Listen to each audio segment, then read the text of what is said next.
Muy buenas noches, bienvenidos a Primer Círculo. Y hoy tenemos un invitado muy interesante, recién nombrado el presidente de la Junta de Coordinación Política del Senado, el senador Eduardo Ramírez. Bienvenido, Eduardo. Muchas gracias, doctor Carlos. Gracias, Federico. Chiapaneco de corazón, político de toda la vida. Tenemos una agenda larga que platicar, pero querría empezar con tu responsabilidad inmediata, la agenda legislativa. Sabemos que es muy difícil hacer extraordinarios. Tuvimos ese esfuerzo hace 6 meses y no funcionó. Y el 1 de septiembre ya vamos a estar completamente encimados con la ya adelantada carrera presidencial. ¿Cómo ves esta responsabilidad tuya? Porque esa es tu función principal. Sí, la verdad es que para mí resulta una alta responsabilidad, sobre todo en el contexto de cómo llego. Llegamos en un acuerdo unánime entre los grupos que convergen dentro de la bancada de Morena en el Senado de la República, porque es bien sabido que tienen preferencias sobre algunos de los aspirantes o de la aspirante, y llegar en un momento de unidad se veía un poco complicado. Ese es un primer momento. Entonces, ahí hay que resaltar esta gran madurez que tuvieron todos mis compañeros y compañeras. Y luego un segundo momento que es el diálogo con todos los grupos parlamentarios, que cada vez se complica un poco más encontrar puntos de coincidencia porque ya estamos en una adelantada sucesión presidenciable. Esto generará sin duda un gran trabajo de cabildeo, de, de mucho tiempo para hablar con cada uno de los coordinadores y con cada uno de los líderes en el Senado para generar una agenda en común. Primeramente tenemos asignaturas pendientes en el Senado. Son los nombramientos. Nos acaban de llegar a la Comisión Permanente 71 nombramientos de magistrados administrativos que conforman este órgano jurisdiccional, que son muy importantes porque es la parte donde el particular se inconforma frente a alguna dependencia federal, ya sea en Hacienda, ya sea en Profeco, todo lo que tenga que ver con la parte administrativa, se convierte en una litis. Entonces, estos nombramientos seguramente van a salir en la comisión permanente. Pero hay otro tipo... ¿Por qué no nos frenamos ahí? Porque tienes toda una agenda hacia adelante y cada de los temas esos son muy importantes. ¿Por qué no nos centramos en este primero que tú mencionas con toda razón? Es importante. Se habían estado posponiendo estos nombramientos. Hay otros nombramientos incluso más apremiantes porque el INAI no puede, Sí, ese por es todo un ejemplo, tema. funcionar debidamente por falta de quórum. Entonces, ¿cómo puedes procesar esto? En el caso de los magistrados, ¿es por mayoría calificada o mayoría simple? No, en el caso de los magistrados del Tribunal Administrativo es por mayoría simple. Es decir, el Morena y sus aliados pueden transitar ¿Y van a en mayoritear? este nombramiento. Yo espero que tengamos una buena interlocución. Esa propuesta del Ejecutivo Federal, van a haber sin duda objeciones. Hoy salió una lista de algunos Sí, personajes bastante cuestionables. ligados al gobierno, ¿no? Ya lo he estado leyendo, estoy leyendo cada uno de los currículum de ellos. Primeramente, pues tendrán que pasar por la parte profesional, ser abogados titulados con 5 años de servicio profesional, es decir, tener el bagaje profesional que es un requisito constitucional. Y el otro momento es la parte política, que se va a complicar en la permanente. De por sí las comisiones permanentes son complejas en su desarrollo del debate. ¿Por qué? ¿Porque son menos? Son menos, entonces hay posibilidad de confrontar las ideas, ¿no? Entonces aquí va a ser todo un tema que no hay que perderlo de vista, va a ser la agenda mediática de los O sea, próximos puede días. salir en la permanente, no hay que, Sí, no hay que esperar al ordinario. eso no hay que esperar al ordinario. Lo que tenemos enfrente es la ratificación del nombramiento de la canciller, Alicia Bárcenas. La Constitución dice que debe ratificarlo el Senado, pero para que se pueda hacer esa ratificación, rigurosamente necesitamos la autorización de la Comisión Permanente, y aquí es por mayoría calificada.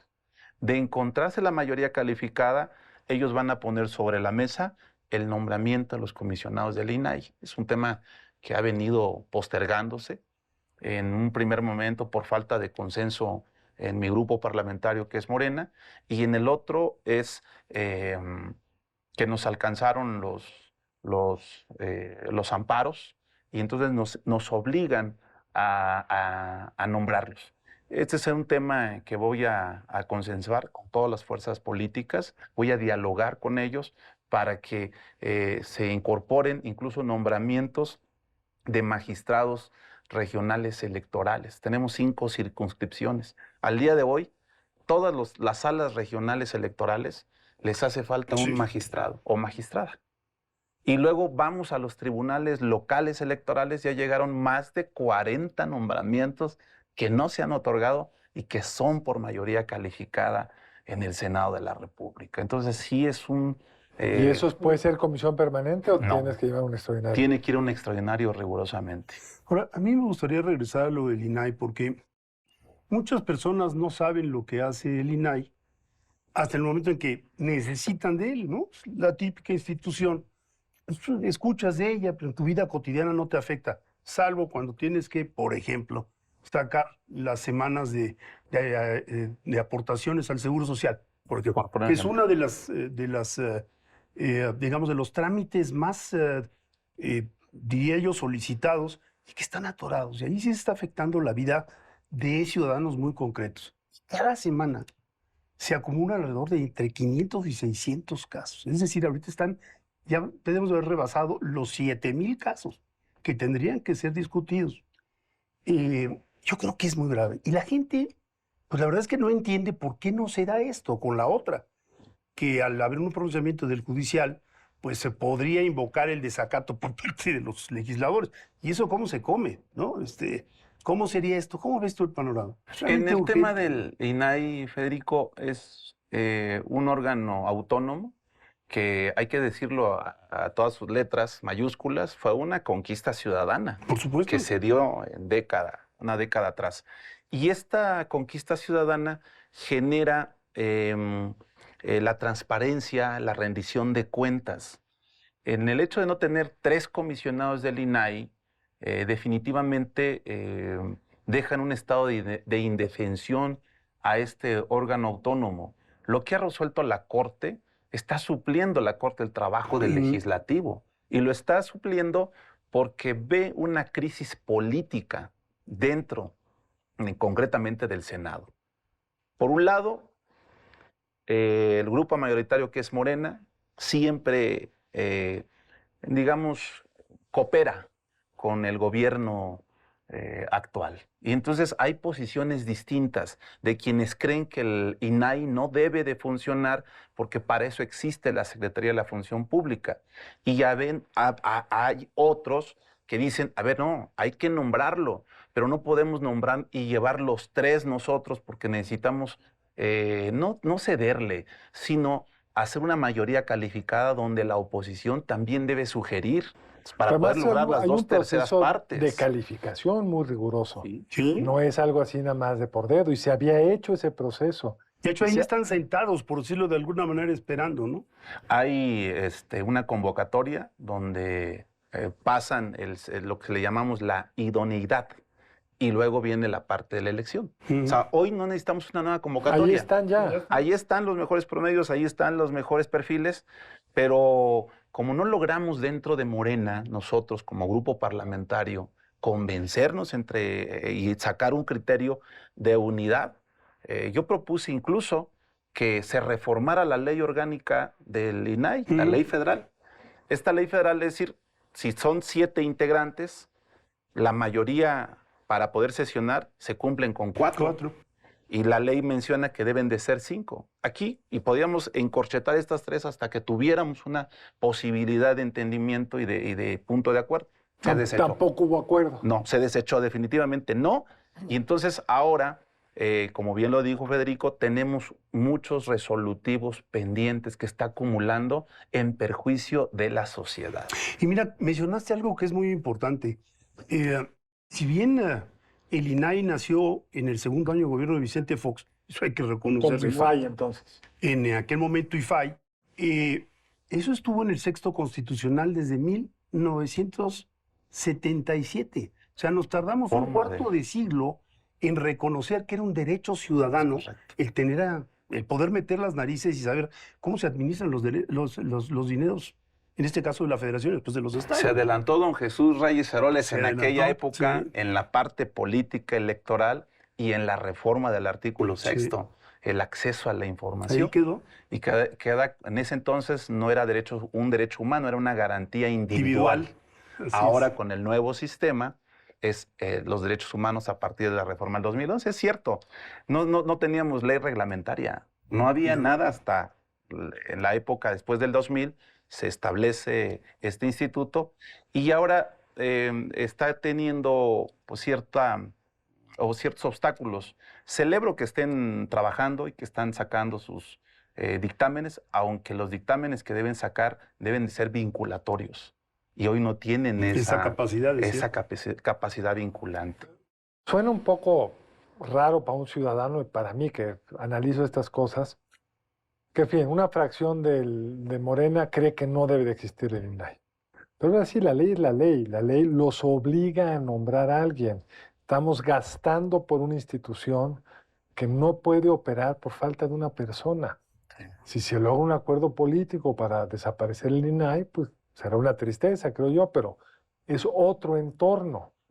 Tampoco entiendo ni siquiera el por qué un partido que viene de ser una oposición tan fuerte, tan crítica de la opacidad, tan contraria al abuso del poder, no entienda que en el fondo el INAI está al servicio de ese partido, porque este gobierno le beneficia la transparencia, creería yo, porque así es como hasta el presidente se puede dar cuenta de lo que está pasando. Y déjame agregar algo que no hemos mencionado.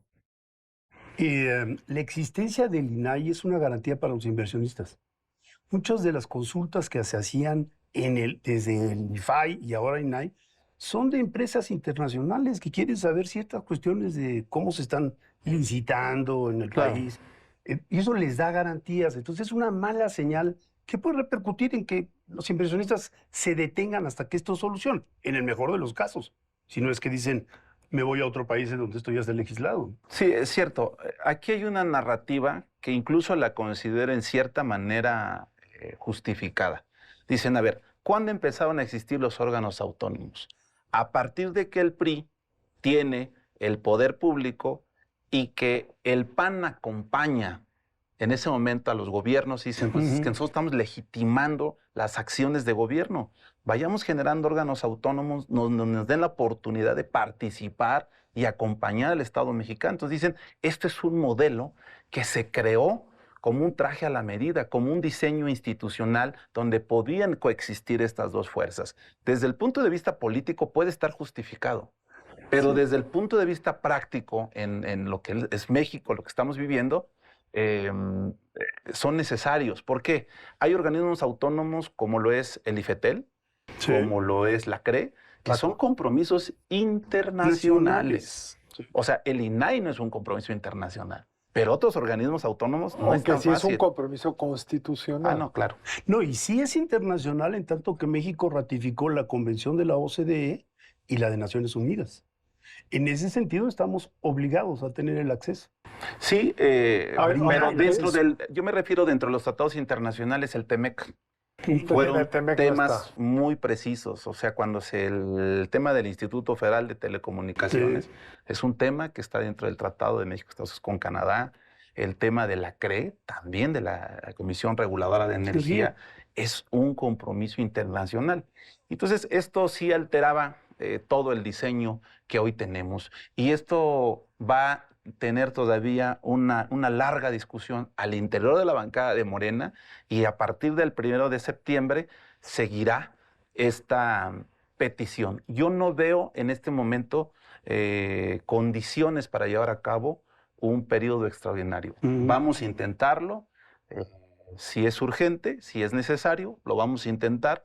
Y bueno, en esa parte y en esa interlocución tenemos que ceder sobre algunas peticiones que haga la oposición, ¿no? Esa es la política con un componente que mencionaste de pasada en tu arranque, que es con esta sucesión adelantada, por ejemplo, se fue el interlocutor principal que había construido una muy buena capacidad de tejer asuntos, que es el secretario de Gobernación. Sí, sí, sí. O sea, habíamos tenido una primera secretaria de Gobernación que no sabíamos muy bien qué hacía, y luego un secretario de Gobernación que tomó el papel. Algunos podrán decir que hasta de más, pero hizo su trabajo, tejió acuerdos, encontró espacios, ya se fue. Acaban de nombrar una nueva secretaria de Gobernación. Entonces, el trabajo, súmale cuántos de los senadores se van a ir a buscar algo por ahí. A ver, déjame hacerte una pregunta. Carlos pone sobre la mesa el hecho de que hay una nueva secretaria de Gobernación. Y de alguna manera la Secretaría de Gobernación, pues es el conmutador, ¿no? La centralita, dirían hace 30 años, ¿no? Donde se cocinan muchas cosas.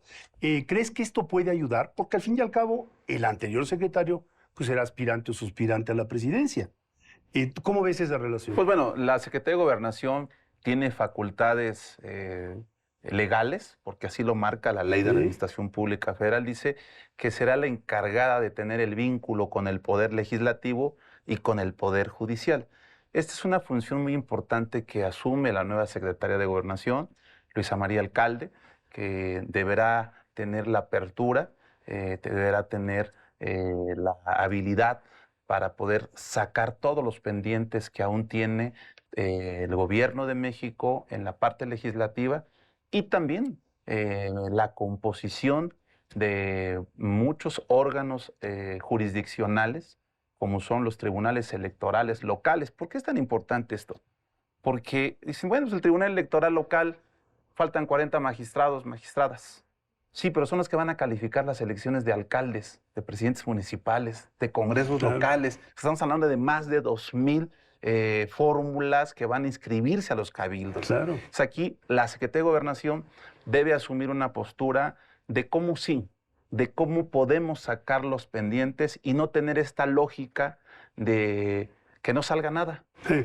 Porque si entramos en esa coyuntura, vamos a tener una parálisis legislativa. Y legislativa me refiero no en la parte legal, sino en aquellos asuntos que son de competencia para los mexicanos y las mexicanas. Sí, porque si las leyes no cambian, pues es un problema, pero si no nombramos personal, es otro tipo de problema. parálisis. Estamos en un grave problema. Pero llegaremos al 24 con la mesa tambaleándose. Llegaremos al 24 con las ausencias de muchos integrantes de los órganos jurisdiccionales en materia de impartición de justicia electoral, y eso no le conviene ni a los estados ni a los municipios que conforman la República Mexicana.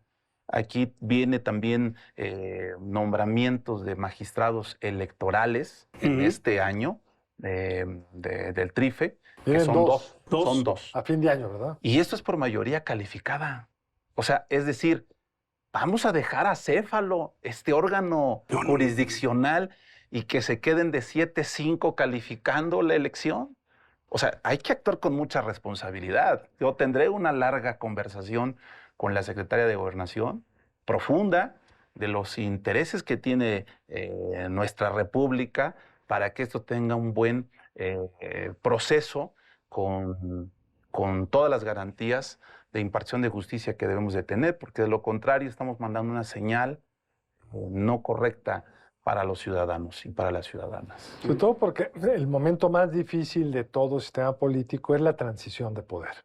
Aunque ganara el mismo partido en el poder, o incluso en el pasado, ¿recuerdan? Sí. Cuando el PRI ganaba, coincidió con varias crisis económicas porque el proceso de transición es bien complejo. Tienes que sustituir una serie de personal por otro, el proceso electoral es bien complicado, antes no había ni siquiera reelección, se renovaban todos los senadores, todos los diputados, y si no tienes las mesas donde vas a caminar firmes... Donde es que el árbitro esté completo, Bien ¿no? sentados, pero todos ¿no? los Sí. árbitros, ese árbitro, el del INAI, el Tribunal Administrativo, además de la Secretaría de Relaciones Exteriores. Sí. En este caso yo no tenía presente eso, Eduardo. Es realmente bien interesante que ahí tienes es una canciller, una nombrada canciller con muy buena reputación, digamos. Si no estuviéramos en un intercambio político, no debería de haber problema, creo yo. Pero ahí estamos. Y legislar es, ante todo, Claro. un asunto político. Es un asunto político. Aquí debemos entender que en los nombramientos pendientes debe participar la oposición. Claro. Si no, no hay manera, porque así le tocó también cuando estuvimos del lado de la oposición, aperturaron esos espacios que estaban en el partido, en el poder. Esa es una realidad. Si así se construyó, digo, Y muchos magistrados que concluyen fueron avalados por la oposición, fueron impulsados por la oposición, y eso le dio la oportunidad de tener un proceso electoral en el 2018. Desde mi punto de vista, y lo digo en esta parte, lo digo con mucha responsabilidad, para mí fue muy transparente. O sea, sí está garantizado que el INE ha servido, sí está garantizado que el TRIFE ha servido, que ha cumplido su compromiso institucional y con México. Entonces, aquí habemos quienes tenemos un poquito más de moderación y decimos, a ver, hay que construirla, hay que sacarla adelante. Y yo apelo a que esto, en esta etapa donde ya está la sucesión presidencial a todo lo que da, se tenga la certeza de que lo que vamos a hacer es en beneficio de todos, porque si no, nos vamos a encontrar en muchos vacíos legales. Pero incluso ya mostró el legislativo que en sus prisas, violentando los procesos legislativos, acaban saboteando sus propios objetivos. El plan B está suspendido por problemas de procedimiento. O sea, teniendo el control del proceso, erraron en el procedimiento. Eso es casi increíble. Y tiene que ver con esta polarización, prisas y falta de planeación. Sí, la verdad es que esa reforma electoral, desde que vino de la Cámara de Origen, que fue en diputados, se advirtió que no estaba dentro del orden del día. Entonces, pues ya estaba vacía la Cámara de la oposición, debieron haberla cerrado, volver a convocar una nueva orden del día, cumplir con el procedimiento legislativo, y quizá ahorita no estuviéramos hablando de la forma, del procedimiento, sino del fondo de la reforma. Que en el fondo de la reforma también se advirtió con quienes teníamos en ese momento la interlocución, que era el doctor Ricardo Monreal y su servidor, decir, a ver, no se pueden modificar los tiempos electorales porque está en la Constitución, lo señala 1 de septiembre. No, pero es que va en la legal 1 de noviembre. A ver, esta es inconstitucional y la Corte la va a invalidar. Y así puedo señalar en las 300 juntas distritales electorales, mover el calendario, mover la función del secretario técnico. Es decir, fue todo un contexto donde debió preverse con mayor tiempo y no sacarla en este año 2023. Debió haber sido parte de la agenda al inicio y no al final del sexenio. Un asunto que parece intangible, pero no lo es la dignidad de los legisladores. Es decir, en el momento en que se empezó a exhibir cómo se había dado trámite a ese plan B, que no había habido físicamente tiempo para que lo leyeran, lo discutieran, lo analizaran, pues estás poniendo en una situación muy difícil a legisladores que yo debo de partir del supuesto de que actúan de buena fe, pero si los llevas a Y otra, no olvidemos que el poder original, es decir, el que nos representa directamente a todos, la soberanía, recae en el Congreso de la Unión. El Ejecutivo está para ejecutar, el que está para construir el entorno legal, el entramado institucional, la asignación del presupuesto, es el Legislativo. Así es. Claro. En un sentido fundamental, es el poder más importante. Los tres poderes son muy importantes. Hay quienes han confundido de que debe haber una división de poderes y no es hablar con el otro poder. Eso está mal entendido.